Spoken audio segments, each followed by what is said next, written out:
ذکر اخلاص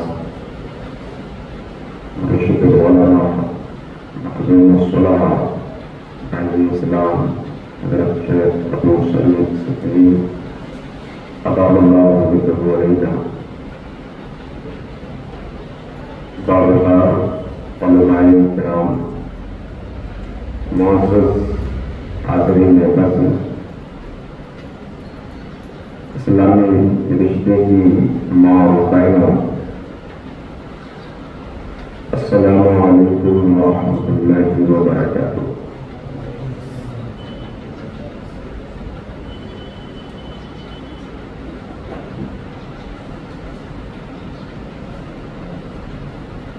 نحمده ونصلي ونسلم على رسوله الكريم أما بعد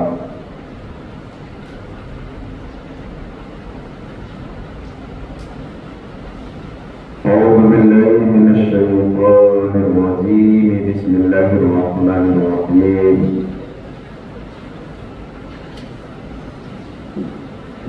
يا أيها الناس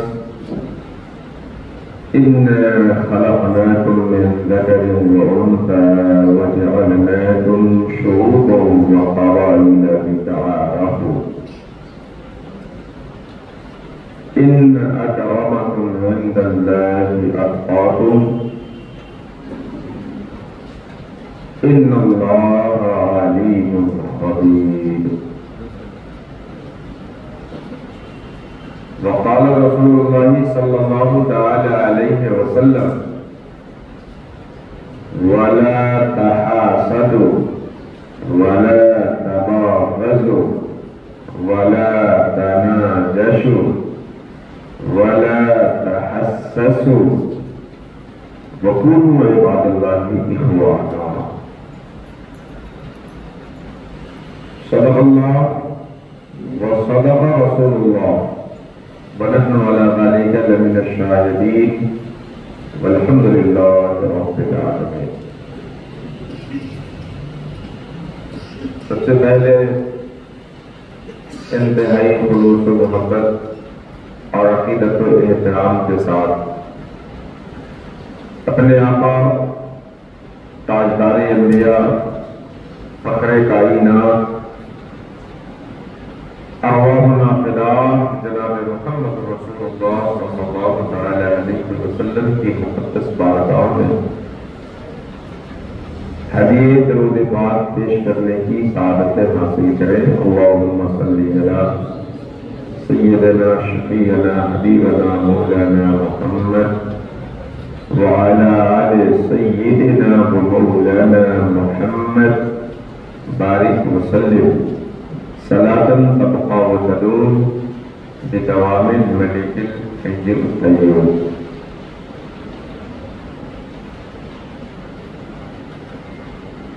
سب سے پہلے شکریہ ادا کرتا ہوں اور مبارکباد دیتا ہوں ان لوگوں کو اور ان کے جذبوں کو جنہوں نے آج کا یہ عظیم الشان اجلاس منعقد کر کے حضور داعی اسلام کی صحبت سے مستفید ہونے کا ہم سبوں کو مشترکہ موقع عنایت کیا اور اللہ اور اس کے رسول کے حوالے سے کچھ سننے اور سنانے کا یہ بہانہ دیا۔ مولا کریم منتظمین کا یہ سارا انتظام اور حاضرین کی اس حاضری کو اپنی بارگاہ میں قبول کرنا اور اپنے حبیب کے صدقے اس عمل کو شرف قبولیت بخشتے ہوئے ہم سب کے گناہوں کی مغفرت فرمائے، ہم سب کے ماں باپ کے گناہوں کی بخشش فرمائے، آمین آمین یا رب العالمین۔ بجائے حبیب کا سید المرسلین علیہ وعلی آلہ افضل الصلاۃ و اکمل التسلیم۔ آپ دیکھ رہے ہیں آپ کے سامنے پیغام لگا ہے امن و رواداری کا پیغام انسانیت کے نام۔ امن رواداری انسانی زندگی میں اس کی کتنی ضرورت ہے اور ہماری سوسائٹی کو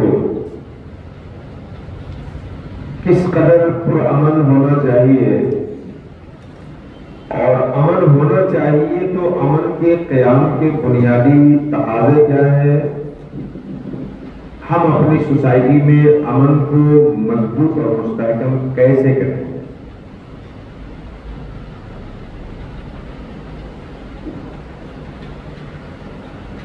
سب سے پہلے سوسائٹی میں امن اور رواداری کی جو اہمیت ہے،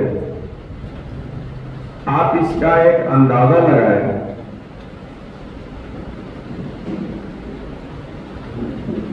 قرآن حکیم کے اندر حضرت ابراہیم علی نبینا علیہ السلام نے ایک نیا شہر بسایا، کعبہ مکرمہ کی اثر نو تعمیر کی، تو اس شہر کے لیے جو دعا کرتے ہیں اللہ تعالیٰ سے، وہ دعا ہے وَإِذْ قَالَ إِبْرَاهِيمُ رَبِّ اجْعَلْ هَٰذَا بَلَدًا آمِنًا۔ سب سے پہلی دعا اس شہر کے لیے حضرت ابراہیم کرتے ہیں، الہ العالمین اس شہر کو پرامن شہر بنا دے، اس مقام کو پیسفل مقام، پرامن مقام بنا۔ اس کے بعد باقی دعائیں ہیں وَرْزُقْ أَهْلَهُ مِنَ الثَّمَرَاتِ، اور دعاؤں کا تسلسل ہے، لیکن سب سے پہلی چیز اس شہر کو پرامن شہر بنا۔ حضرت یوسف نے جب اپنے بھائیوں کو بھیجا کہ جاؤ اور دیگر بھائیوں کو اور والد کو لے کر کے آؤ، وہاں جس صفت کا ذکر کیا گیا، مصر کو جس صفت سے ادخلوا مصر انشاءاللہ آمنین، کہ جاؤ سب کو لے کر آؤ اور مصر میں اللہ کی مشیت کے مطابق پرامن انداز میں داخل ہو جاؤ، تو آمنین امن کی حالت میں داخل ہو۔ سورہ قریش اکثر لوگوں کو یاد ہوگی یہ سورت، لإِلاف قریش إِلَافِهِمْ رِحْلَةَ الشِّتَاءِ وَالصَّيْفِ فَلْيَعْبُدُوا رَبَّ هَٰذَا الْبَيْتِ، کعبہ مکرمہ کے رب کی عبادت کرو، الذی اطعمہم من جوع، جس نے وہاں کے لوگوں کو بھوک سے نجات دی اور کھانا عطا کیا، وآمنہم من خوف، اور خوف سے امن عطا کیا۔ تو جس سماج میں انسان زندگی گزار رہا ہے، جس سوسائٹی میں ہم اپنی زندگی کے اوقات بسر کر رہے ہیں، اس سماج میں، اس معاشرے میں، اس سوسائٹی میں امن کتنا ضروری ہے، ان آیات بینات کی روشنی میں سمجھا جا سکتا ہے کہ جس سوسائٹی میں انسان جی رہا ہے، اس سوسائٹی کا سب سے پہلا وصف اس کا پرامن ہونا ضروری ہے۔ قرآن حکیم کی ایک تیسری سورت کریمہ ہے، یا ایھا النفس المطمئنہ، اے مطمئن نفس۔ نفس مطمئنہ کی بڑی تعریفات کی گئی ہے، لیکن اس مقام کی مناسبت سے ارجعی الی ربک راضیۃ مرضیہ فادخلی فی عبادی وادخلی جنتی، اپنے رب کی طرف رجوع ہو جاؤ، رب کے فیصلے پر راضی ہو جاؤ، رب کے بندوں میں داخل ہو جاؤ اور اس کی جنت میں جانے والوں میں شامل ہو جاؤ۔ یہ سارے مرحلے بعد میں ہے، سب سے پہلا مرحلہ ہے نفس مطمئن ہونا، یعنی ہم جس سوسائٹی میں ہیں، جہاں پر ہے، وہاں ہمیں امن اور اطمینان کی صفت حاصل ہو۔ یہ اور بات ہے کہ کچھ امن کی صورتیں داخلی ہوتی ہیں اور کچھ امن کی صورتیں خارجی ہوتی ہیں، لیکن ہم علی الاطلاق گفتگو کر رہے ہیں، تو امن اور اطمینان دونوں اعتبار سے اس آیت کو ہمارے موضوع سے مناسبت حاصل ہے۔ تو پہلے ہمیں مطمئن ہونا چاہیے۔ زمین کے اوپر جو آپ زندگی گزار رہے ہیں، اس کے لیے بھی آپ تبھی کچھ کر پائیں گے جب آپ پرامن ہوں گے، اور زمین کے نیچے جانے کے بعد جو مرحلہ ہے، اس کے لیے بھی آپ تبھی کچھ کر پائیں گے جب آپ پرامن ہوں۔ آپ اپنی دکان اسی وقت کھولیں گے جب سماج پرامن ہوگا، آپ اپنی آفس اسی وقت جا سکیں گے جب سوسائٹی میں امن ہوگا، دیر سویر اپنے گھر اسی وقت واپس آ سکیں گے جب معاشرے میں پیس ہو، امن ہو، رواداری ہو۔ آپ اطمینان سے نماز اسی وقت پڑھ پائیں گے جب پرامن ہوگے۔ آپ اپنے مال سے زکات مستحق کو جا کے تبھی دے سکیں گے جب جانے آنے میں راستہ پرامن ہو. آپ خانہ کعبہ کا طواف، صفا مروہ کی صحیح، حج بیت اللہ یہ تبھی جا کے کر سکیں گے جب معاملہ پرامن ہو. تو دنیا کا کوئی کام ہو یا آخرت کا کوئی کام، یہ سب تب ہوتا ہے جب سماج میں امن ہو، رواداری ہو، سوسائٹی میں انصاف ہو اور ایک دوسرے کا رسپیکٹ اور سمان. تو یہ بڑا اہم اور امپورٹنٹ ٹاپک ہے، امن اور رواداری. سب سے پہلے میں نے جو آیت کریمہ تلاوت کی ہے عنوان سخن کے طور پر، آپ اس آیت کریمہ کا مفہوم سمجھیں، پھر اس کے بعد میں اپنی گفتگو آپ کے سامنے پیش کرتا ہوں. سورہ حجرات کی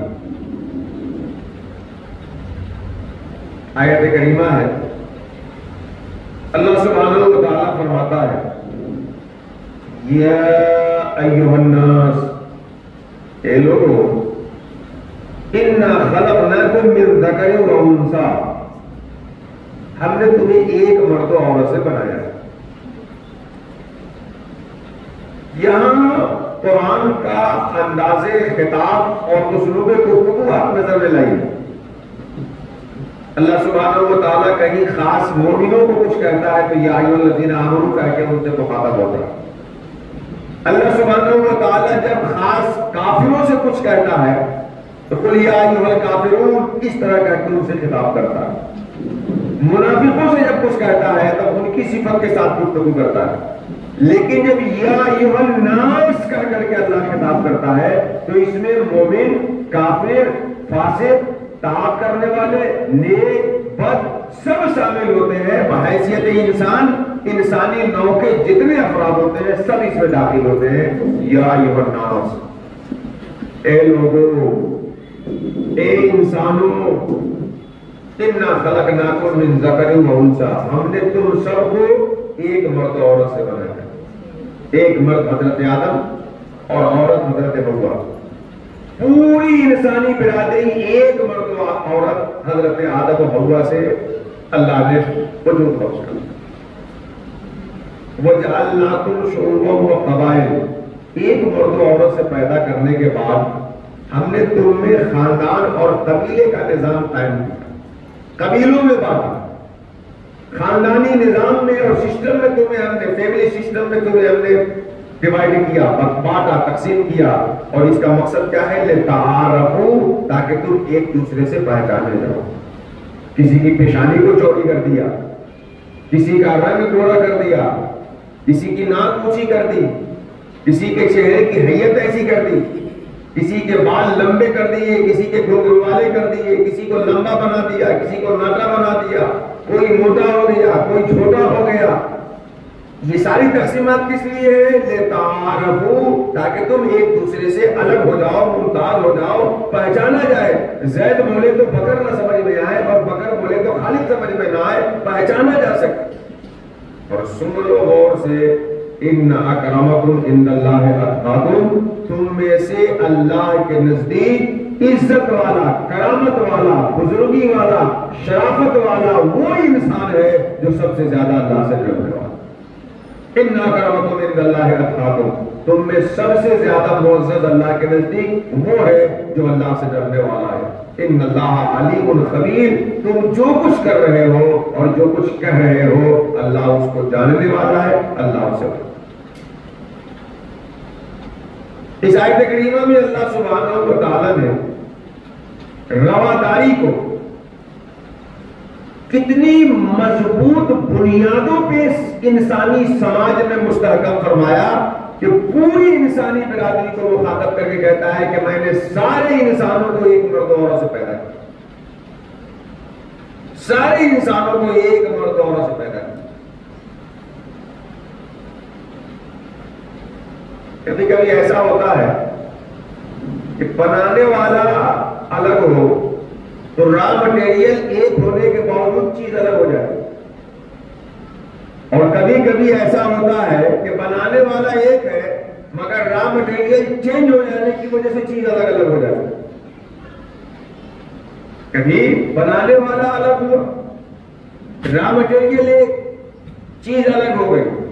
کبھی بنانے والا ایک، را مٹیریل الگ، تو چیز الگ ہو گئی. مثال کے طور پر ایک سونار ہے، ایک زیور اس نے سونے سے بنایا اور ایک اس نے چاندی سے بنایا.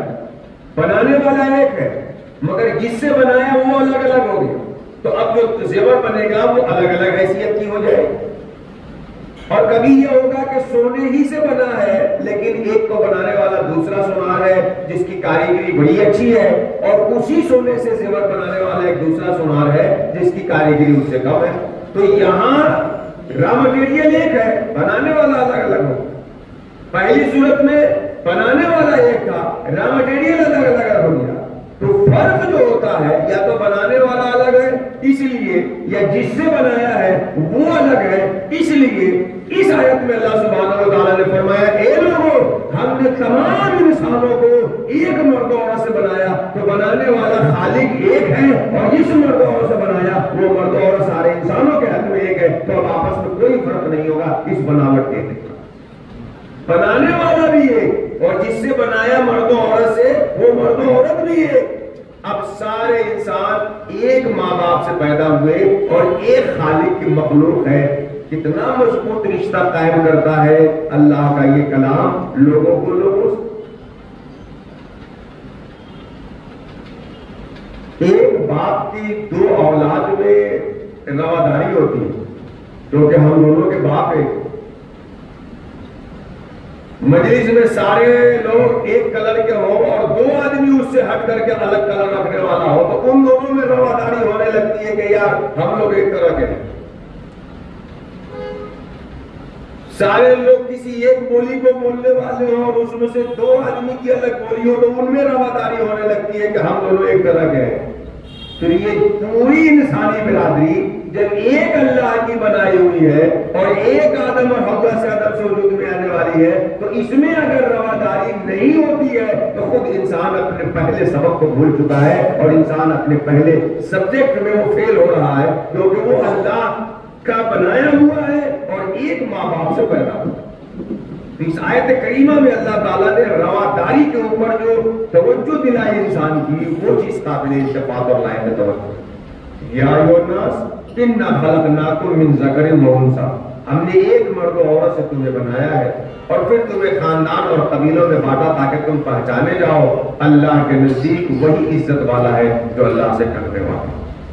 اب ذرا اس کی ایک تھوڑی سی تفسیر حدیث پاک سے سنو. حجۃ الوداع کے موقع پہ ہمارے سب لوگ جانتے ہیں نبی کریم صلی اللہ علیہ وسلم نے جو حج فرمایا آخری حج، اس حج کے موقع پہ عرفات کے میدان میں خطبہ دیا جو حجۃ الوداع کا خطبہ ہے. تاریخ میں ایک عظیم مقام اس خطبے کو حاصل ہے. حجۃ الوداع کے موقع پہ نبی کریم صلی اللہ علیہ وسلم نے فرمایا کہ سنو، اللہ نے سارے انسانوں کو حضرت آدم و حوا سے بنایا اور آدم مٹی سے پیدا ہوئے تو کسی عربی کو آجمی میں، کسی آجمی کو عربی میں، کسی کالے کو گورے پہ، کسی گورے کو کالے پہ کوئی فضیلت نہیں ہے. صرف اور صرف کسی کو کسی پہ برتری اگر حاصل ہے تو وہ تقوی کی بنیاد پر جو اللہ سے جتنا زیادہ ڈرنے والا ہوگا وہ اللہ کے نزدیک اس قدر عزت والا ہوگا، شرافت والا ہوگا، بزرگی والا ہوگا. تو یہ آیت کریمہ ہم سب کو آپس میں ایک دوسرے سے ملنے جلنے اور رواداری کا تقاضا کرتی ہے. آیت کریمہ ہو گئی. اب آئیے ذرا انسانی نیچر اور فطرت اور رواداری. رواداری مل جل کر کے زندگی گزارنا. انسان کو اللہ تعالی نے بنایا ہی ایسا ہے، اس کی فطرت ہی میں ایسی چیزیں ڈال دیا اس نے کہ انسان گھل مل کر کے زندگی گزارے گا تو اس کی زندگی آسان ہوگی، پرکشش ہوگی، اچھی ہوگی. اور اگر انسان کٹ کر کے زندگی گزارے، اپنے آپ کو الگ کر کے زندگی گزارے تو تنگ ہو جائے گی اس کی. انسان کو اللہ نے معاشرتی مخلوق بنایا، مل جل کر کے جینے والا. چنانچہ ہمارا نیچر اور ہماری فطرت بھی معاشرت کو چاہتی ہے. ہمارا دین، ہماری شریعت، ہمارا نظام حیات وہ بھی ہم سے اجتماع اور معاشرت کا تقاضا کرتا ہے. اور جس ملک میں ہم رہ رہے ہیں اس ملک کا جو دستور ہے, اس کا جو سنویدھان ہے, کانسٹیٹیوشن ہے, وہ بھی ہم سے معاشرت کا تقاضا کرتا ہے, مل جل کر کے زندگی گزارنے کا تقاضا. نیچر, شریعت اور ہمارا دستور, یہ تینوں چیزیں ہم سے مل جل کر کے معاشرتی مخلوق کے طور پر رواداری کے ساتھ زندگی کا تقاضا کرتے ہیں. کیسے؟ دیکھیں, بائی نیچر اتنا اس کو سمجھیں. روٹی, کپڑا, مکان, یہ انسان کی بنیادی ضرورت, چاہے وہ چیز دھرم سے جڑا ہوا ہو اور جس شعبہ حیات سے اس کا تعلق. روٹی, کپڑا, مکان, یہ انسان کی فطری ضرورت, اس کی بشری عادت. کھانے کے لیے ہر جاندار کو کھانا چاہیے, ہر جاندار کو کپڑا یا اس کے قائم مقام ایسی چیز چاہیے جو جاڑا گرمی کی تپش اور حرارت اور ٹھنڈی سے بچ سکے. ہر جان رکھنے والے کو سر چھپانے کے لیے ایسی جگہ چاہیے کہ بارش سے بچ سکے, دشمن کے حملے سے بچ سکے, گرمی میں لو سے بچ سکے, جاڑے میں ٹھنڈ ہواؤں سے بچ سکے. لیکن روٹی, کپڑا, مکان میں انسان دوسرے انسانوں کا کتنا محتاج ہے, پر اس پر دوسری مخلوق, گائے, بیل, بھینس, چرند, پرند, درند, کیڑے مکوڑے, مچھلیاں, ان کو جب بھوک لگتی ہے تو پانی میں کوئی کیڑا نظر آئے, مچھلی کا کام بن گیا. زمین میں کہیں پودا اور ہریالی دکھ جائے تو بکری کا کام بن گیا, کھا کر کے پیٹ ختم. لیکن انسان روٹی کھا کے بھوک ختم کرنے میں کتنے انسانوں کا محتاج ہے. ایک انسان ہوتا ہے جو ہل جوتتا ہے, دوسرا انسان ہوتا ہے اس میں بیج ڈالتا ہے, تیسرا اس میں پانی ڈالتا ہے, چوتھا کھاد بیچتا ہے, پانچواں خرید کے لاتا ہے, چھٹا اس کی کٹائی کرتا ہے, ساتواں اس کی پسائی کرتا ہے, آٹھواں اس آٹے کو روٹی بناتا ہے, پھر نواں لا کر کے خرید کے آپ کو دیتا ہے, پھر آپ 10ویں مقام پہ آ کے کھاتے ہیں. دیگر جانور اپنے اس بھوک کو ختم کرنے میں جہاں منہ مار لے وہاں سے چارہ لے کر کے بھوک ختم کر لے گا, مگر انسان اس روٹی کو کھا کر کے بھوک ختم کرنے میں کتنے انسانوں کا محتاج ہوا. تو دیگر جانوروں کے بنسبت انسان اپنے دیگر انسان بھائی کا زیادہ محتاج ہوا کہ بغیر اس کی حاجت پوری نہیں ہو. کپڑے میں آ جائیے, مرغی ہے, پرندے ہیں, ان کا پر گندا ہوتا ہے تو ادھر سے ادھر جھاڑ لی ان کا کپڑا صاف. بھینس وغیرہ کے بدن پر اتنی موٹی کھال اللہ نے دے دی کہ الگ سے جیکٹ پہننے کی ضرورت نہیں, چاہے جائے کہ سرد رات میں پانی میں چل جائے. لیکن ہم اور آپ ہیں, جائے کے لیے الگ کپڑا, گرمی کے لیے الگ کپڑا, اور وہ کپڑا دھاگا بننے والا کوئی اور, دھاگا سے کپڑا بنانے والا کوئی اور, پھر خریدنے والا اس کو ہول سیل میں بیچنے والا کوئی اور, ریٹیلر اس کا فٹ کر بیچنے والا کوئی اور, پھر سلنے والا کوئی اور, گندا ہو جائے تو صابن بنانے والی فیکٹری کوئی اور, بیچنے والی کوئی اور, پھر خرید کے لائیے تو دھلنے والا کوئی اور, آئرن کرنے والا کوئی اور. دیگر جانور اپنے ان کپڑوں اور بدن کے چمڑوں کی حفاظت کے لیے خود سے کافی ہے, اور ہم اپنے کپڑوں کی حفاظت میں دیگر انسان بھائی کا محتاج ہے, بغیر دوسرے انسان کی مدد کی اپنی ضرورت نہیں پوری کر سکتے. مکان بنانے میں آئی, چوہے کو اپنا مکان بنانا ہو تو جہاں سوراخ کر لے بنے کیا مکان. مکئیوں کے جالے کو اگر مکان بنانا ہوا تو آپ کی مدد کے بغیر دوسری مکئی سے کوئی مدد لیے بغیر اپنا جالا کھول لے گی. شہد کی مکھیاں اپنا چھاتا بنا لے گی, پرندے درختوں پہ اپنا گھونسلہ بنا لیں گے. لیکن آپ جب اپنا گھر بناتے ہیں تو دوسرے انسانوں کے کتنے محتاج ہوتے ہیں. اینٹ بنانے والا کوئی اور, اس کا کوئلہ سپلائی کرنے والا کوئی اور, لا کر کے پکانے والا کوئی اور, بیچنے والا کوئی اور, پھر اینٹ کو وہاں سے خریدیں گے تو آپ کے دروازے تک گاڑی سے لے کے آنے والا کوئی اور, اس پہ اتارنے والا کوئی اور, چڑھانے والا کوئی اور لا دیجیے تو اس کی جڑائی کرنے والا معمار کوئی اور. اس کے لیے بالو بیچنے والا کہیں اور ملے گا, سیمنٹ کہیں اور تیار کی جائے گی, سریا کہیں اور سے لگائے جائے گی, اور اس کے بعد ایک انجینئر چاہیے جو صحیح سے رہنمائی کرے تو آپ کا گھر بن سکے.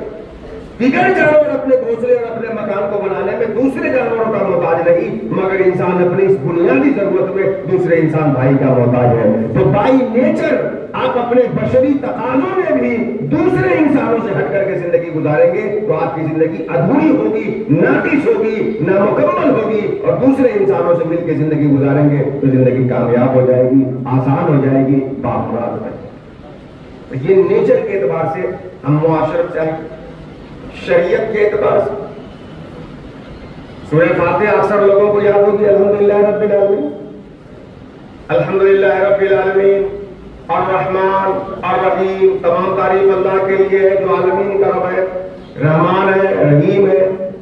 ایاک نعبد و ایاک نستعین، ہم تیری ہی عبادت کرتے ہیں اور ہم تجھ ہی سے مدد چاہتے ہیں۔ میں تیری عبادت کرتا ہوں، تجھی سے مدد چاہتا ہوں، نہیں، ہم تیری ہی عبادت کرتے ہیں، تجھی سے مدد چاہتے ہیں۔ تو ہماری شریعت بھی ہمیں میں نہیں سکھاتی، ہم سکھاتی ہے، لوگوں کے ساتھ مل کر کے عبادت کرو، اللہ مزید قبول عطا فرمائے گا۔ آپ نے علماء سے سنا ہوگا کہ جو نماز آپ تنہائی میں اکیلے پڑھیں، بغیر جماعت سے پڑھیں، اس پہ جو اجر ملے گا، اگر اپنے بھائیوں کے ساتھ جماعت سے پڑھیں گے تو اللہ 27 گنا بڑھا کر کے اجر دے گا۔ تو ہماری شریعت بھی جو ہے ہمیں مل جل کر کے زندگی گزارنے کا اور ایک دوسرے کے ساتھ رہ کر کے زندگی گزارنے کا سبق سکھاتی ہے۔ میں تفصیل میں جاؤں گا تو میری گفتگو کے دوسرے عناصر کا حق بڑھے گا، لیکن میں ایک اہم پوائنٹ آپ کے حوالے کرتا ہوں، ذرا اس کو سمجھیے۔ یہ بولتے ہیں نا ہم لوگ، اور حدیث شریف ہے، بخاری مسلم کی متفق علیہ حدیث ہے، بنی الاسلام علی خمس، 5 چیزوں پہ اسلام کی بنیاد۔ سب لوگ جانتے ہیں، شہادت اللہ الہ الا اللہ وان محمد رسول اللہ، اقام الصلاۃ، ایتاء الزکوٰۃ، صیام و رمضان، حج البیت من استطاع الیہ سبیلا۔ یہ 5 چیزیں ہیں جس پہ اسلام کی بنیاد ہے۔ یعنی اسلام کو اگر آپ ایک عمارت مان لیجئے تو یہ 5 پلرز ہیں جس پہ اسلام کی عمارت کھڑی ہے۔ پہلی چیز، دل سے یقین رکھتے ہوئے زبان سے اقرار کرنا کہ اللہ کے علاوہ عبادت کے لائق کوئی نہیں ہے اور محمد صلی اللہ علیہ وسلم اللہ کے رسول، پہلی چیز۔ دوسری چیز، نماز قائم کرنا۔ تیسری چیز، زکوٰۃ دینا۔ چوتھی چیز، خانہ کعبہ کا رمضان کے روزہ رکھنا۔ 5ویں چیز، خانہ کعبہ کا حج کرنا۔ یہ جو 5 چیزیں ہیں جو اسلام کا بیس ہے، بنیاد ہے، یہ بھی بعض کو بعض سے جوڑتے ہیں اور عبادت ہونا تو ان میں موجود ہے۔ کیسے یہ ہمیں معاشرت سکھاتے ہیں 5 چیزیں؟ دیکھیں، جب آپ اس ایک معبود کی عبادت کرنے والے ہو گئے، ایک رب پہ ایمان رکھنے والے اور ایک رسول کا کلمہ پڑھنے والے ہو گئے، تو یہ چیز تو آپ کو بعض سے جوڑ دیتی ہے، قریب کر دیتی ہے، مستحکم کر دیتی ہے۔ کیسے؟ آپ نے دیکھا ہوگا، ایک استاذ کے 2 شاگرد ہو، ایک پیر کے 2 مرید ہو، ایک یونیورسٹی سے پڑھے ہوئے 2 لوگ ہو۔ ارے آپ کہاں سے؟ علی گڑھ سے۔ ارے میں بھی علی ہوں۔ علی گڑھ کے یونیورسٹی میں پڑھنے کے زمانے میں دونوں کی ملاقات بھی نہیں ہوئی، لیکن صرف یہ جان لیا کہ یہ بھی یونیورسٹی سے اسی سے تعلق رکھتا ہے، تو دونوں کے بیچ ایک محبت بن جاتی ہے، ایک رواداری کا سلسلہ بن جاتا ہے۔ آپ کن کے مرید ہیں؟ مولانا صاحب کہہ رہے میں بھی تو انہی کا مرید ہوں۔ اب رواداری بن گئی، قریب آ گئے۔ جس طرح سے یہ چیزیں آپس میں جوڑتی ہیں تو سب سے اہم رشتہ تو عابد اور معبود کا ہوتا ہے۔ جیسے ایک باپ کے 2 بیٹے، ایک استاذ کے 2 شاگرد، ایک مرید کے 2 پیر آپس میں جڑنے والے ہوتے ہیں، اس سے کہیں زیادہ رشتہ مضبوط ہونا چاہیے۔ ایک معبود کی 2 عبادت کرنے والے، آپ بھی اسی رب کی عبادت کرتے ہیں، میں بھی اسی رب کی عبادت کرتا ہوں، تو لا الہ الا اللہ کا احترام ہم مسلمانوں کو مسلمانوں سے جوڑنے والا ہوتا ہے، نہ کہ توڑنے والا۔ نماز یہ کیسے آپس میں مسلمانوں کو ایک دوسرے سے جوڑتی ہے اور معاشرت کا سبق سکھاتی ہے، ذرا دیکھیں۔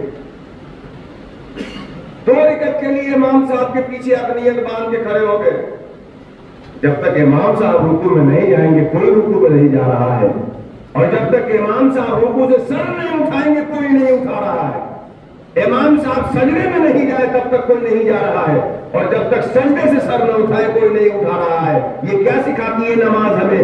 یہی تو سکھاتی ہے کہ ہم سب کا امیر ایک ہونا چاہیے، اور ہم سب کو بحیثیت امت ایک ہو کر کے دنیا کے سامنے ایک اور نیک بننے کا طریقہ سامنے پیش کرنا چاہیے اور سبق ہونا چاہیے۔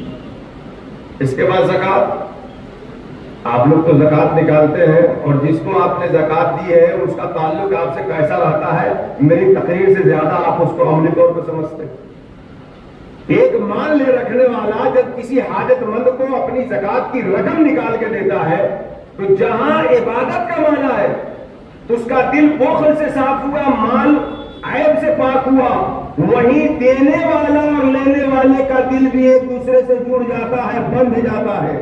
تو یہ زکوٰۃ بھی ہمیں بعض مسلمانوں کو بعض مسلمانوں سے، اور زکوٰۃ کی جو صورتیں ہیں وہ ساری صورتیں ہمیں ایک دوسرے سے مضبوط کرتی ہے، جوڑتی ہے، رواداری کا سبق سکھاتی ہے، مل جل کر کے زندگی گزارنے کا شعور عطا کرتی ہے۔ چوتھے نمبر پر روزہ، اگر ممبئی میں 6:50 پہ غروب آفتاب ہو رہا ہے تو کوئی آدمی 49 میں افطار کر لے گا۔ سحری کا ٹائم اگر 4:50 پہ ختم ہو رہا ہے تو 4:55 پہ کھائے گا کوئی؟ جتنے مسلمان ہیں سب 1 منٹ پہلے تک کھا نہیں سکتے، اور وقت ختم ہونے کے بعد سحری میں 1 منٹ کے بعد کھا نہیں سکتے۔ یہ کیا سکھا رہا ہے کہ ایک ساتھ افطار کریں گے، ایک ساتھ روزہ کھولیں گے، ہم عبادت بھی کریں گے اور آپس میں معاشرت کا درس بھی مضبوط کریں گے، مل جل کر کے جینے کا شعور بھی اپنے اندر پیدا کریں۔ اور حج تو وہ پوری دنیا کا عالمی اجتماع ہوتا ہے۔ جو لوگ عمرہ اور حج پہ گئے ہوں گے دیکھے ہوں گے، فیصلہ کرنا مشکل ہوتا ہے کہ اسلام کے کتنے رنگ ہیں یا کوئی رنگ ہی نہیں اسلام کا۔ شروع میں تو لگتا ہے کہ یار اسلام کا کتنا رنگ ہے، اور اخیر میں پہنچتا ہے کہ اسلام رنگ سے اوپر اٹھ کر کے ہے، جو اس حقیقت کو مانتا ہے اسلام اسے اپنا لیتا ہے، اسلام کا کوئی اپنا رنگ نہیں۔ کوئی کیسا رنگ، کوئی کیسا رنگ، کوئی کیسا رنگ، کوئی کیسا رنگ، پوری دنیا سے آنے والے فرزندگان توحید کعبہ مکرمہ کے گرد طواف کر رہے ہوتے ہیں، صفا اور مروہ کی سعی کر رہے ہوتے ہیں، سب ایک جیسے ہوتے ہیں۔ یہ حج ہمیں عبادت بھی سکھاتا ہے اور ایک دوسرے کے ساتھ مل کر کے اپنی صلاحیتوں سے دوسروں کو فائدہ پہنچانے کا شعور دیتا ہے۔ ہمارا نیچر، ہماری شریعت، ہمارا قرآن، یہ سب مل جل کر کے زندگی گزارنے کا شعور دیتا ہے۔ ہمارا سنویدھان، constitution of India, we the people of India, جس کا آغاز اسی ورڈ سے ہوتا ہے، ہم بھارت کے لوگ، وی دا پیپل، آئی نہیں، وی، ہم سب بھارت کے لوگ۔ تو ہمارا سنویدھان بھی صرف اپنی فکر کرتے سماج کو چھوڑ کر زندگی گزارنے کا نہیں، سب کو لے کر کے زندگی گزارنے کا شعور عطا کرتا ہے۔ ہم سب کا نفع ایک ہے، پورے ہندوستانیوں کا نفع ایک ہے، پورے ہندوستانیوں کا بحیثیت قوم نقصان ہے۔ اب ذرا سماج کو سدھارنا اور سماج میں غلط چیزیں آئے تو اس کو سماج سے بچانا، یہ کتنا اہم ہے۔ ایک مثال سنیے، بخاری شریف کی حدیث، بڑی پیاری حدیث۔ اللہ کے رسول صلی اللہ علیہ وسلم فرماتے ہیں کہ کچھ لوگ جا رہے تھے کشتی سے، 2 منزلہ کشتی تھی، لوگوں میں اختلاف ہوا کہ اوپر کون بیٹھے گا، نیچے کون بیٹھے گا۔ کوڑا ڈالا گیا کہ بھائی جس کا نام اوپر بیٹھنے میں آئے گا اوپر بیٹھے گا، جس کا نام نیچے بیٹھنے میں آئے گا وہ نیچے بیٹھے گا۔ خیر جن کا نام نیچے اترا وہ نیچے گئے، اوپر بیٹھنے والے کھلی فضا میں بیٹھ کے مستی کرتے ہوئے سفر کا مزہ لیتے ہوئے چل رہے۔ جو نیچے بیٹھے تھے ان کو پانی کی ضرورت تھی، وہ اپنا مشکیزہ لے کے اوپر آئے پانی بھرنے کے لیے کشتی سے۔ کشتی کے اوپری حصے میں جب اپنے مشکیزے میں پانی بھر کے جانے لگے تو کسی کے بدن سے ٹچ کر گیا ان کا مشکیزہ، اور جس کو ٹچ کیا اس کو غصہ آیا، کہا کہ تمہارا یہی کام ہے، بار بار پانی لینے کے لیے نیچے سے اوپر آتے رہتے ہو اور ہمیں مشقت میں مبتلا کرتے رہتے ہو۔ ہو گئی دونوں میں انبت۔ اس نے کہا ٹھیک ہے، ہمارے اوپر آنے سے تمہیں پریشانی ہو رہی ہے، اب ہم نیچے ہی سے پانی لے لیں گے، اب اوپر نہیں آئے گا۔ اب وہ نیچے کیا، اور جب اس کو پانی کی ضرورت پڑی تو کشتی کا نیچے والا جو پٹرا تھا لکڑی تھی اس کو اٹھانا شروع کیا. لوگ دیکھیں کہ ارے تم تو نیچے والا پٹرا اٹھاؤ گے تو تم بھی ڈوبو گے, کشتی کے اوپر نیچے کے سارے لوگ ڈوب جائیں گے. اب وہ اوپر والے کو خبر ملی, سب دوڑتے ہوئے آیا, منت سماجت کی کہ کیا کر رہے ہو. اس نے کہا کہ کیا کروں, پانی کی ضرورت ہے, اوپر جانے سے تم کو تکلیف ہو رہی ہے تو ہم نیچے سے پٹرا اٹھا کر کے پانی لے لیں گے. کہا کہ تم نیچے سے پٹرا اٹھا کے پانی لو گے وہ تو کشتی ہی غرق ہو جائے گی, سب چلے جائیں گے. پیارے آقا فرماتے ہیں کہ جیسے اس پٹرا اٹھانے والے کو کشتی کے لوگ اگر چھوڑ دے تو صرف وہ نہیں ڈوبے گا جو پٹرا اٹھا رہا ہے, جتنے لوگ اس کشتی میں ہیں سب ڈوب جائیں گے. ایسے ہی سماج میں اگر برائی پھیل رہی ہے, سماج میں اگر بے حیائی پھیل رہی ہے, سماج میں اگر ظلم عام ہو رہا ہے, سماج میں اگر رواداری کی جگہ بے مروتی کا رواج ہو رہا ہے, سماج میں اگر برداشت کی جگہ جوش انتقام پرورش پا رہا ہے تو صرف وہ شخص نہیں ہلاک ہوگا جس کا مسئلہ ہے, پورے سماج کو یہ ہلاکت اپنے چپیٹ میں لے لے گی. اس لیے بحیثیت فرد سوسائٹی کا ایک ممبر ہونے کے ناطے مرد و عورت سب کی ذمہ داری ہوتی ہے کہ سوسائٹی کو بہتر بنانے میں, پرامن بنانے میں, اچھا سماج بنانے میں اپنا یوگدان دے, اپنی قربانی دے, اپنی شراکت داری دے اور جس حد تک ہو سکے سماج کو خوبصورت بنانے کی کوشش کرے. اب سماج کو خوبصورت کیسے بنایا جائے, کیسے بنایا جائے؟ اس سلسلے میں جس شریعت غرہ کے اور جس شریعت مصطفیہ کے ہم سب لوگ ماننے والے ہیں, فالو کرنے والے ہیں, بہت باریک سے ذرا اس بات کو سمجھیے کہ سابق جو شریعتیں ہیں, حضرت آدم سے لے کر کے حضرت عیسیٰ تک جتنے پیغمبر شریعت لے کے آئے, ہمارے نبی کی شریعت اور پہلے کے نبیوں کی شریعت اصول کے اعتبار سے ایک ہے, عقیدے کے اعتبار سے ایک ہے, کیونکہ اللہ جیسا تھا ویسا ہے ویسا ہی رہے گا. ایسا نہیں کہ حضرت آدم کے زمانے میں اس کی صفت کچھ اور رہی ہو, حضرت شیش کے زمانے میں اس کی صفت کوئی اور ہو جائے. اس کی صفت تو ازلی ہے, ہمیشہ سے اس کی صفت جیسی ہے ویسی رہے گی. فرشتے اللہ کے بندے ہیں, ایسا نہیں کہ کبھی بیٹی ہو, کبھی بیٹا ہو, کبھی بندہ مرے, نہیں. مرنے کے بعد دوبارہ زندہ ہونا ہے. جو اصول ہے وہ تمام انبیاء کی دین کا ایک ہے. اس لیے علماء نے فرمایا ہے کہ الانبیاء بنو الاخیاف, انبیاء خیافی بھائی ہوتے ہیں, یعنی اصول میں ایک ہوتے ہیں, ماں میں ایک ہوتے ہیں, سب کے اصول ایک ہوتے ہیں, ہاں فروع میں الگ الگ. کوئی نبی جاڑے کے موسم میں آتے ہیں تو کوٹ پہن کر کے آتے ہیں اور امت کو کوٹ پہننے کا حکم دیتے ہیں, سویٹر پہننے کا حکم دیتے ہیں. اور کوئی نبی گرمی کے موسم میں آتے ہیں تو پنکھا چلانے کی تلقین کرتے ہیں, نرم اور گرم کپڑا سے بچنے کی حکم دیتے ہیں, پتلے کپڑے کو پہننے کا حکم دیتے ہیں. کوئی بارش کے موسم میں کسی قوم کے پاس گئے تو اس زمانے میں رین کوٹ کی ضرورت تھی تو لوگوں کو وہ حکم دیتے ہیں. تو جو نبی جس زمانے میں گئے اس زمانے کے حساب سے جو عملی احکام تھے وہ الگ الگ لے کر کے گئے. اور محمد رسول اللہ قیامت تک آنے والے انسانوں کے نبی بن کر کے آئے ہیں, تو قیامت تک جیسے بھی حالات ہو سکیں گے ان سب کا اصول لے کر کے محمد رسول اللہ آ گئے.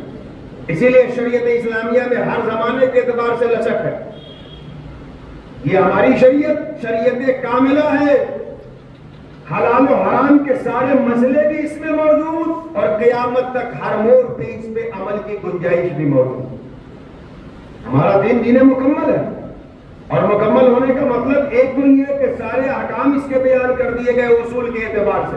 کوئی مسئلہ ایسا نہ ہوگا جس کے اصول شریعت اسلامیہ میں نہ ہو, اور کوئی گھڑی ایسی نہ آئے گی جس وقت اس پہ عمل ممکن نہ ہو. کوئی گھڑی ایسی نہ آئے گی جس پہ عمل شریعت اسلامیہ پہ ممکن نہ ہو. کچھ لوگ سوچتے ہیں کہ جی اس زمانے میں شریعت پہ کیسے عمل کیا جائے گا. یاد رکھیے قرآن حکیم کی آیت ہے, لا یکلف اللہ بما لیس فی وسعہ, اللہ انسان کو ایسی چیزوں کا مکلف نہیں کرتا جو انسان کو وسعت میں نہ ہو. اللہ نے آپ کو اسی کام کا مکلف کیا ہے جو آپ کر سکتے ہیں, جو نہیں کر سکتے اللہ بڑا رحیم ہے, اس کا آپ کو مکلف ہی نہیں کیا. اس لیے اسی مجلس میں یہ فارمولہ نکال دیجئے کہ دین بڑا مشکل ہے اور ہم اس پہ عمل نہیں کر سکتے. یہ اسی مجلس میں نکال دیجیے گا کہ دین مشکل ہے جی، اس زمانے میں کون دین پہ عمل کر سکتا ہے، اسی مجلس میں اس کو نکالیے۔ دین آسان ہے، اور جو جس حال میں ہے اس حال کے اعتبار سے اس دین میں لچک موجود ہے، اس دین میں نرم گوشہ موجود ہے، ہر دنیا کا آدمی اس دین پہ عمل کر سکتا ہے۔ آپ ایک مثال دیکھیے، کوئی شخص ہے جس کو وضو بنانے سے بیماری بڑھ جا رہی، ایسی جگہ ہے جہاں پانی کی قلت ہے، اس کو پانی میسر نہیں، اب وہ دین پہ عمل کر سکتا ہے، نماز نہیں چھوڑے گا، وہ ہاتھ مارے گا مٹی پہ تیمم کر کے نماز پڑھے۔ ایک شخص ایسی جگہ پر ہے جہاں اس کے لیے قبلہ پتہ نہیں کہ ادھر قبلہ ہے کہ ادھر قبلہ ہے، ادھر قبلہ ہے، دین اس کے لیے مشکل نہیں ہے کہ اب کیا کرے جی، اپنے دل سے پوچھ لے، کوئی بتانے والا نہیں ہے تو جدھر دل کہتے پڑھ لو، اگر سے غلط پڑھو گے اللہ تعالیٰ قبول کر لے گا، اس کا اجر عطا فرمائے گا۔ دین کتنا آسان، قیام نماز میں ایک رکن ہے، لیکن کسی کو قیام کا قدرت نہیں تو بیٹھ کے پڑھ لے۔ رکوع سجدہ نماز کا اہم حصہ ہے، لیکن رکوع سجدہ کوئی نہیں کر سکتا ہو تو وہ اپنے اشارے سے رکوع سجدہ کر لے، دین پہ عمل کر لیا۔ اللہ کے رسول کی حدیث ہے انما الدین یسر، دین آسان ہے۔ جس کی بات سن کر کے ایسا لگے کہ دین مشکل ہے، عمل نہیں کر سکتے، تو یوں کر لیجئے اور ایسی شخصیت ڈھونڈیے، ایسے کامل کو تلاش کریے جو دین کو آپ کی فطرت کے مطابق سمجھا سکے اور آپ کے لیے آسان ہے۔ اگر اس کان کو دیکھنے پہ مکلف کیا جائے تو کان کو کہے گا بھائی یہ بڑی ٹیڑھی کی رہی ہے، مجھ سے نہیں ہوگا۔ آنکھ کو اگر سننے پہ پابند بنایا جائے تو آپ تو یہی کہے گی کہ بھائی یہ دین بڑا مشکل ہے، ہم سے نہیں ہو پائے۔ لیکن کسی کامل سے مل لیجئے، وہ سمجھ جائے گا کہ آپ کے اندر یہ والی صلاحیت ہے کہ یہ والی صلاحیت ہے، جو صلاحیت آپ کو ملی ہے اسی صلاحیت سے اللہ کو بنا لیجئے، یہی دین کا خلاصہ ہے، یہی دین کا حصہ ہے۔ جیسے آپ کے جسم کا ہر حصہ ہے، ہاتھ پکڑ کے روح کو خوش کرتا ہے، پاؤں چل کے روح کو خوش کرتا ہے، زبان بول کے روح کو خوش کرتی ہے، آنکھ دیکھ کے روح کو خوش کرتی ہے، کان دیکھ کر کے سن کر کے روح کو خوش کرتا ہے، ناک سونگ کر کے روح کو خوش کرتا ہے۔ سب کی الگ الگ خصوصیت ہے۔ اللہ نے جسے جو کمال دیا ہے، جسے جو خصوصیت دی ہے، اللہ نے جو نعمت دی ہے، اس نعمت کو اللہ کے لیے استعمال کر لیجئے، اللہ کو منا لیجئے، اللہ کو خوش کر لیجئے۔ یہی دین ہے، یہی تصوف ہے، یہی سلوک ہے، یہی طریقت ہے، یہی زندگی کا مقصد ہے۔ جو صلاحیت اللہ نے آپ کو دی ہے، اس صلاحیت سے اللہ رب العزت کو منا لیجئے، اس کو خوش کر لیجئے۔ خیر، میں عرض یہ کر رہا تھا کہ ہماری جو شریعت ہے وہ کیسے سماج کو پرامن بنانے کا ہمیں شعور اور سبق دیتی ہے۔ نبی کریم جو لے کے آئے ہیں وہ وہی احکام ہے جو قیامت تک کام آئیں گے، اور وہی چیزیں جو الگ الگ انبیاء الگ الگ زمانے کے حساب سے لے کے آئے، نبی اسی اصول کو لے کے آئے۔ علماء نے فرمایا ہے کہ شریعت کے جو مقاصد ہیں وہ 5 ہیں، اور جتنے احکام شرع ہیں اسی کے گرد گھومتے ہیں۔ نمبر 1 حفظ دین، دین کی حفاظت۔ نمبر 2 حفظ عقل، جو مائنڈ ہے، عقل جس کے اوپر سارے کمال سے فائدہ اٹھانا موجود ہے، اس عقل کی حفاظت۔ نمبر 3 جان کی حفاظت۔ نمبر 4 مال کی حفاظت، اور نمبر 5 عزت و آبرو کی حفاظت۔ یہ 5 امپورٹنٹ موضوع ہے جس کے گرد پورے دین کا چیپٹر اور سلیبس گردش کرتا ہے۔ حفظ دین، حفظ عقل، حفظ جان، حفظ مال، اور حفظ عرض، حفظ عزت، عرض اس کو عربی میں بولتے ہیں۔ حجۃ الوداع کے موقع پہ نبی کریم صلی اللہ علیہ وسلم نے صحابہ سے پوچھا کہ آج کون سا دن ہے؟ صحابہ کو لگا کہ کوئی نیا دن نام رکھا جائے گا اس کا، کہا اللہ رسول بہتر جانتے ہیں، کہا یہ یوم العرفہ نہیں ہے، کہا کیوں نہیں؟ سرکار نے پوچھا آج کون سا مہینہ ہے؟ صحابہ کو وہی شک ہوا کہ شاید کوئی اس مہینے کا دوسرا نام رکھے، کہا کہ یہ شہر حرام نہیں ہے، کہا کیوں نہیں؟ آج کا مہینہ شہر حرام۔ پوچھا یہ کون سی جگہ ہے؟ صحابہ کو لگا کوئی اس جگہ کا نام رکھیں گے تب تو پوچھ رہے ہیں، وہاں سے پوچھنے کا مطلب کیا ہوتا؟ سرکار نے کہا یہ بلد الحرام نہیں ہے، شہر مکہ، کہا کیوں نہیں؟ سرکار نے فرمایا جیسے اس دن میں، اس مہینے میں اس دن کی حرمت ہے، ایسے ہی اللہ نے تم پر تمہاری جان کو، تمہارے مال کو اور تمہاری عزت و آبرو کو ایک دوسرے کے لیے حرام کرا۔ سوسائٹی میں جب تک جان کا تحفظ، دین کا تحفظ، مال کا تحفظ، عزت و آبرو کا تحفظ، عقل کا تحفظ یہ ایک دوسرے کو نہ فراہم کیا جائے گا، وہ انسانی سوسائٹی نہیں ہے۔ وہ جانوروں کا جنگل تو ہو سکتا ہے، انسانوں کی سوسائٹی نہیں بن سکتی۔ کسی بھی سوسائٹی کے لیے پرامن سوسائٹی بننے کے بعد اس کی جو ذمہ داری ہوتی ہے، یہ 5 حقوق اس سوسائٹی میں جینے والے ہر ایک کو دے۔ ہر ایک کو اپنے دین پہ عمل کرنے کی مکمل آزادی۔ قرآن نے صاف کہا لا اکراہ فی الدین لکم دینکم ولی دین، دین میں کوئی زبردستی نہیں ہے، تم اپنے دین پر رہو، ہم اپنے دین پر رہے۔ بلکہ بخاری کی حدیث ہے، اللہ کے رسول کہتے ہیں کہ کوئی کافر اسلامی سلطنت میں ٹیکس دے کر یا امان لے کے رہ رہا ہے اور کوئی مسلمان ناحق اسے قتل کر دے تو جنت کی خوشبو بھی نہیں پائے گا، جبکہ جنت کی خوشبو 40 سال کی مسافت کی دوری سے محسوس ہوگی۔ تو اگر کوئی ہمارے اندر ذمہ لے کر کے، امان لے کر کے، ہماری باتوں پہ اعتماد کر کے رہ رہا ہے، تو جیسے ایک مسلمان کے جان کی حفاظت ضروری ہے، اس سلطنت میں رہنے والے غیر مسلموں کے بھی جان کی بھی حفاظت ضروری ہے۔ تو حفظ جان، جانوں کی حفاظت آج دیکھ رہے ہیں پوری دنیا میں آپ، جہاں پیاز خریدنے کے لیے آدمی کو سوچنا پڑتا ہے، لہسن خریدنے کے لیے تو کئی بار سوچنا پڑتا ہے، ہر چیز کی قیمت دن بدن بڑھ رہی ہے اور انسانی جانوں کی قیمت دن بدن گھٹ رہی ہے۔ اگر آج کہا جائے کہ سب سے سستی چیز اگر دنیا میں کوئی ہو گئی ہے تو وہ انسانی خون کو بہانا، انسانی جانوں کو لینا، تو اس میں کوئی دو رائے نہیں۔ کسی دن کا کوئی پیپر لے لیجیے، کسی دن ٹی وی چینل کو کھول کے بیٹھ جائیے آپ، 2 4 10 واقعات تو ملیں گے ہی، یا تو کوئی دوسرے کو مار رہا ہے اور دوسرا کوئی نہیں ملا تو خود کو مار لو۔ تو سوسائٹی کے واقعات بھی اور ناحق دوسرے کو قتل کرنے کے واقعات، یہ دونوں بڑی کثرت کے ساتھ آج سماج میں پھیل رہے ہیں۔ نہ ہمیں دوسروں کی جان لینی ہے اور نہ ناحق اپنی جان گنوانی۔ تو پتا ہے آپ کہیں گے کہ جی کھانا نہ ملا ہوگا اس لیے پھانسی کے پھندے پر لٹک دیا ہوگا، نہ۔ امریکہ جیسے ترقی یافتہ ممالک، اس طرح کے واقعات دیگر ممالک کے بنسبت وہاں کثرت سے پائے جاتے ہیں۔ وجہ یہ ہے کہ آدمی ایئر کنڈیشن بنگلے میں تو ہے، اے سی کار میں چل تو رہا ہے، اچھا کپڑا پہن تو لیا، مگر چونکہ جس رب نے اسے بنایا ہے دین کا وہ تصور اس کی زندگی میں نہیں ہے، تو اس کی زندگی میں اضطراب ہے، بے چینی ہے، کیونکہ قلب کو اطمینان اے سی کمرے سے نہیں، ایئر کنڈیشن کار سے نہیں، اچھے کپڑوں سے نہیں، نہ دولت سے، نہ دنیا سے، نہ گھر آباد کرنے سے تسلی دل کو ہوتی ہے، خدا کو یاد کرنے سے۔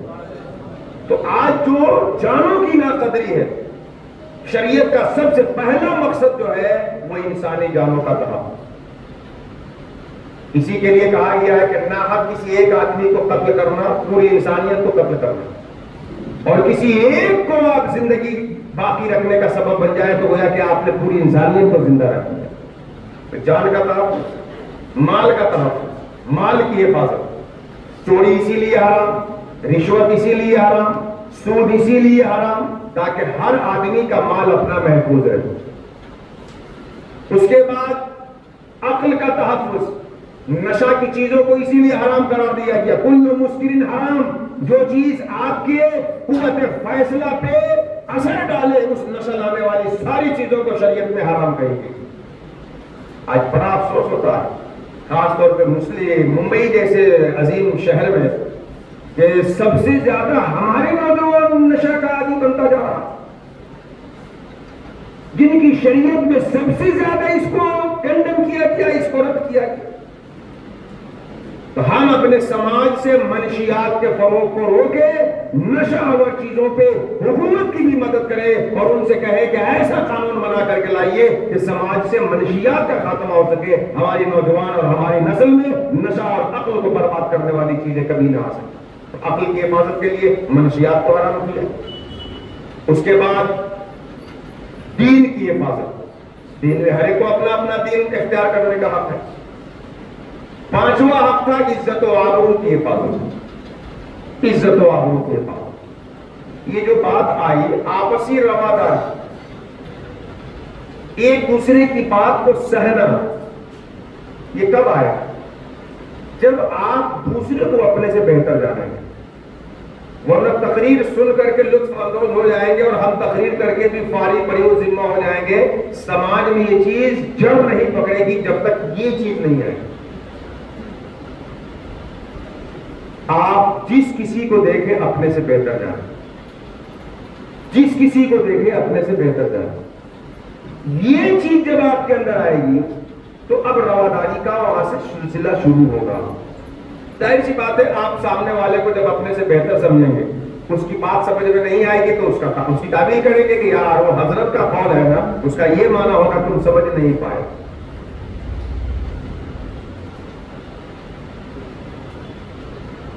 اس رواداری کی گفتگو سے پہلے میں سرکار کی سیرت سے کچھ واقعات آپ کو سناتا ہوں۔ نبی کریم صلی اللہ تعالی علیہ وسلم دشمن کو کس قدر معاف کرنے والے تھے۔ طائف کا واقعہ آپ نے سنا، فتح مکہ کے واقعات آپ نے سنے۔ خاص جنگ کے موقع پہ نبی کریم سماج کو ایک بہتر سماج بنانے کے لیے اور ایک اچھی صفت کا حامل بنانے کے لیے جنگ کے موقع پہ سرکار کس طرح سے پیش آتے تھے، یہ ایک نمونہ آپ اپنے سامنے رکھیں۔ جنگ بدر بہت مشہور لڑائی، 313 مسلمان تھے، 1000 کی تعداد ادھر سے تھی کافروں۔ حذیفہ ابن الیمان اپنے والد کے ساتھ مکہ چھوڑ کے مدینہ آ رہے تھے۔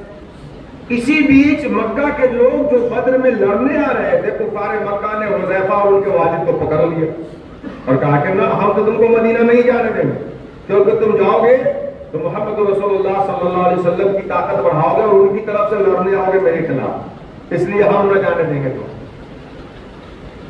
تو روک لیا۔ ان دونوں نے بڑی ضد کی کہ جانے دو، میں مکہ چھوڑ کے آ رہا تھا، مدینہ جا رہا ہوں، بیچ میں تم میرے راستے میں کیوں دخیل بن رہے ہو؟ انہوں نے کہا نا، تم جاؤ گے تو ان کی طرف سے لڑنے آؤ۔ خیر ان دونوں نے وعدہ کر لیا کہ میں جا رہا ہوں مگر ان کی طرف سے تمہارے خلاف لڑنے کے لیے بدر میں نہیں آؤں گا۔ چھوڑ دیا اس وعدے میں۔ حذیفہ اور ان کے والد یمان گئے مدینہ۔ آپ اندازہ لگائیے کہ اس وقت ایک ایک فرد کی کتنی قوت اور کتنی قیمت رہی ہوگی کہ 313 ہے 1000 کے مقابلے میں۔ دو باپ بیٹے پہنچے، نبی مدینہ سے نکل رہے تھے بدر پہ لڑائی کے لیے۔ جب یہ دونوں گئے تو ان کی بڑی تمنا ہوئی کہ میں بھی نبی کے ساتھ چلوں بدر میں لڑنے ان کافروں کے خلاف، لیکن بتایا حضور مجھ دونوں کو ان لوگوں نے پکڑ لیا تھا اور کہا تھا کہ اگر وعدہ کرو کہ نہیں آؤ گے ان کی طرف سے لڑنے تو جانے دیں گے، تو ہم نے وعدہ کر لیا ہے۔ اتنا سننا تھا کہ نبی کریم صلی اللہ علیہ وسلم فرماتے ہیں کہ تم نے جب وعدہ کر لیا ہے تو اپنے وعدے کو پورا کرو اور مدینہ میں رہو، میرے ساتھ ان کے خلاف تم کو لڑنے کی ضرورت نہیں ہے۔ کوئی جو جنگ کے موقع پہ اس طرح وعدہ کو وفا کرنے کے احتیاط کرے، ہو رہی ہے جنگ، آج دیکھ لیجئے عالمی قانون کی دھجیاں بھی کھیلی جا رہی ہے اور وعدہ وفا کرنا تو دور کی بات ہے۔ نبی کریم صلی اللہ علیہ وسلم نے ایسے موقع پہ وعدے پہ قائم کر کے سماج کو بھی ایک سبق سکھایا ہے کہ جب تک ایک آدمی دوسرے سے کیا ہوا وعدہ مکمل طور پہ نبھائے گا نہیں، سماج میں امن و سکون کی فضا قائم نہیں ہو۔ غزوہ خیبر کے موقع پہ 15 دن کا عرصہ ہوا نبی کریم غزوہ خیبر کا احاطہ کیے ہوئے ہیں۔ خیبر کی یہودی ڈٹے ہوئے ہیں مقابلے پہ، صحابہ بھی ڈٹے ہوئے ہیں، لڑائی ہو رہی ہے۔ اسی بیچ اسود رائی، کالے رنگ کے تھے تو اسود، چرواہا تھے بکری چراتے تھے تو اسود رائی کہتے۔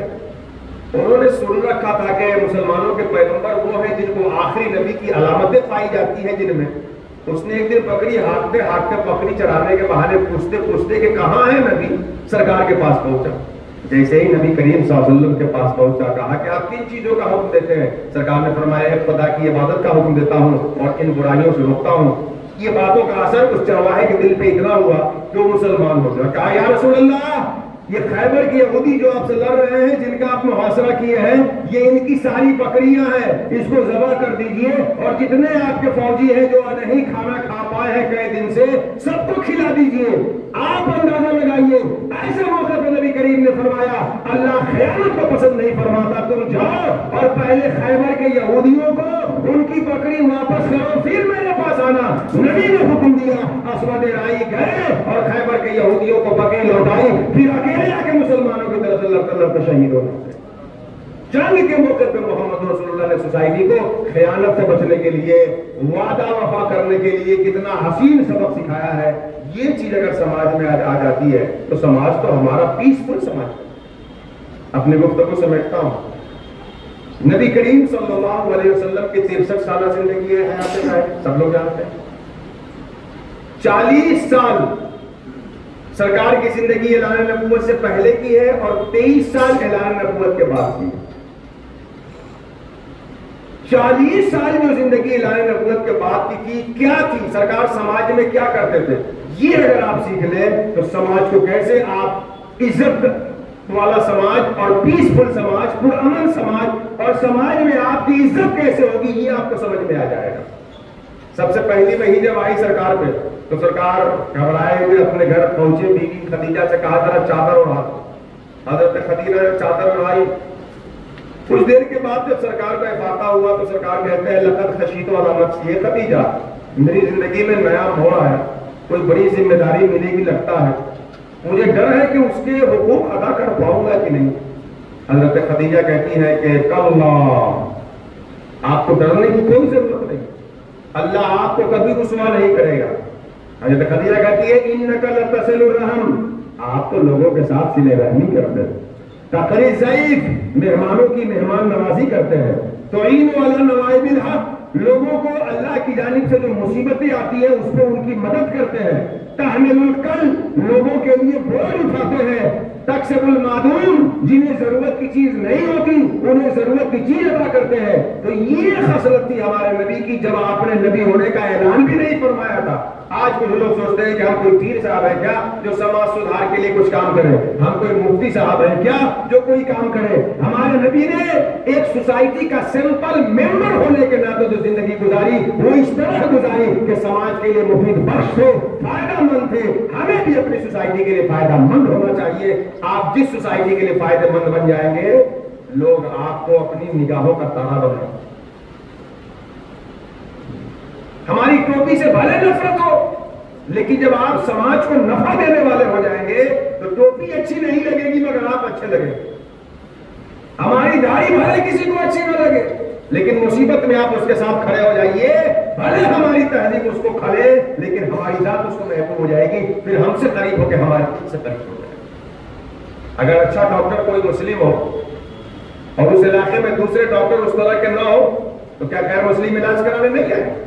اس وقت ان کو داڑھی ٹوپی پہ نظر نہیں ہوتی، ان کے کمال اور ان کے فائدے پہ نظر ہوتی۔ تو آپ سوسائٹی کے لیے فائدہ مند بنی۔ تو 40 سال کی زندگی یہ ہوئی۔ اچھا اس کے بعد اعلان نبوت کے بعد 23 سال کی زندگی نبی کریم کی ہے۔ 13 سال مکہ میں رہتے ہوئے اور 10 سال مدینہ میں رہتے ہوئے۔ مکہ میں جو آپ تھے تو آپ کے ماننے والے کم تھے، اقلیت میں تھے، مائنارٹی میں تھے، کلمہ پڑھنے کی وجہ سے ستایا جاتا تھا، نماز پڑھنے کی وجہ سے ان پہ ظلم ڈھائے جاتے تھے۔